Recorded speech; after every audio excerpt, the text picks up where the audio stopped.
Sanford, I'm sorry, Dr. Sanford, of Tennessee State University. And of course, Dr. Sanford, we mentioned earlier during this first segment that we wanted you to talk about some other aspects of higher education. I think that you've already laid the foundation by noting how very, very important higher education is in the 21st century, and it will be in the 21st century. Let's have you to sort of pick up and in a real sense to deal with this real issue that since this is the 50th anniversary of Brown versus the Board of Education, that has to do with the so-called gap in higher education between various groups and et cetera. Let's talk about it from that perspective. Yeah, and that's a very important issue to discuss. When you think in terms of the gap that we have between, say, African Americans and European Americans graduating from high school, taking the standardized tests, there's still this gap between success in those test scores and those who are entering into institutions of higher learning. And the question becomes why? We must never forget of 244 years of African enslavement, 81 years of Jim Crow laws, leading into a very devastating 1896 Plessy versus Ferguson that made everything separate and so-called equal, but as we may very well know, it was quite unequal. And as a result of that, that legacy of those hundreds of years of being enslaved, not allowing human beings to have the opportunity to have equal access to education. We're talking about the fundamentals, the alphabets of learning, of just reading. Literacy. And literacy. And then leading into a policy that was supported by our Supreme Court in 1896 that said that things still should be separate and of course they were unequal. That then led into years after that into 1954 with the Brown versus Board of Education. That was indeed the first time that school systems were supposed to have become desegregated. I myself, as you asked about my biography, was born 8 years after the Brown decision and went 7 to 8 years into a segregated school system myself in North Carolina.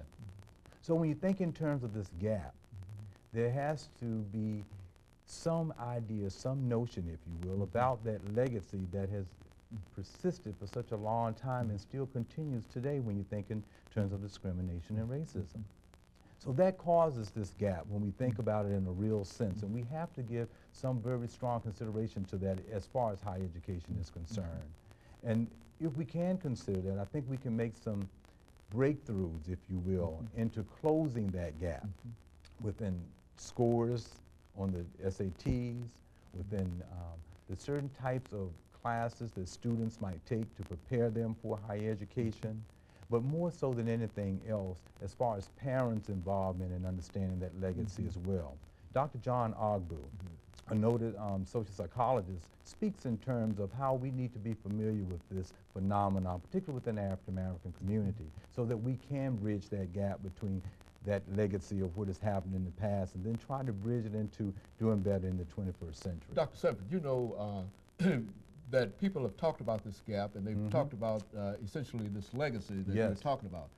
Now, there seems to be an impression among some people that it is wrong in a real sense to talk about this legacy because they believe that this, to speak of this legacy about the denial of opportunities and et cetera, by African Americans, that this seems to undermine any kind of integration between the races and et cetera. Speak to that issue of dealing with education. Okay.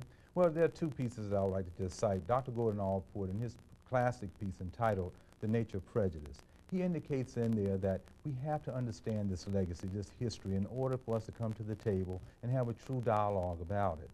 Dr. Alan Johnson, another sociologist, has a book entitled Privilege, Power, and Difference, where he also reiterates that whole phenomenon, how we have to understand what has occurred in the past. We have to be familiar with the terms, the legacy of the past in order to be able to move forth in a very positive way.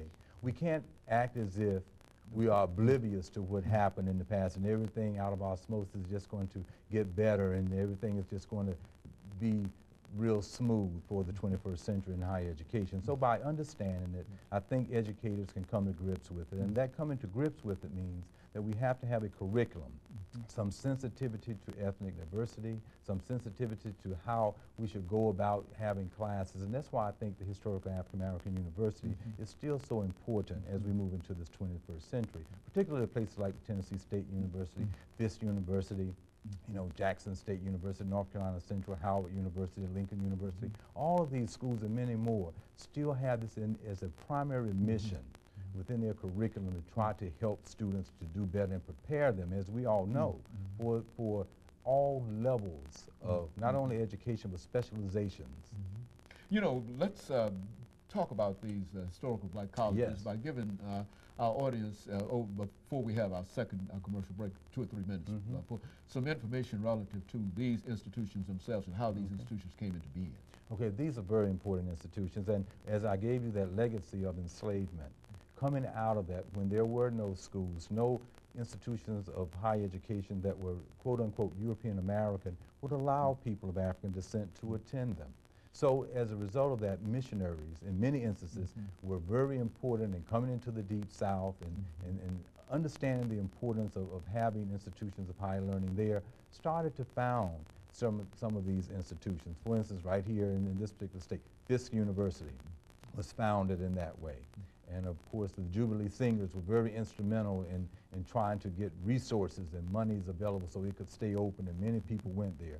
We can't have a true conversation about this until we talk about Dr. W.E.B. Du Bois. And when he talks about the importance of education and how these institutions and their mission was there for African Americans to be able to become educated. And so they were there for that particular purpose, because we lived in a society, again, that had created certain laws and bylaws, ways of beings that always left people out. And these institutions were at the foundation of giving opportunity for people to do better, as I sit here, and a very good example of that is attending one of those institutions and finishing it. Very good. And of course, when we come back, let's see if we can, and we've got about 50 seconds before our second commercial break. Let's see if we can pull all of this together by at least getting some kind of direction in terms of where we as a society ought to go in the 21st century dealing with higher education. Certainly, I think that if we've already contended that higher education is as important in the 21st century, perhaps as a secondary education might have been earlier, you see. There has to be a problem in terms of access, you see, and so I know that you've got quite a bit of information in reference to access, and so when we come back, we want you to talk about how do we make higher education available to a larger group of individuals in the 21st century. And of course, we'll be back with our audience following this very, very short commercial break.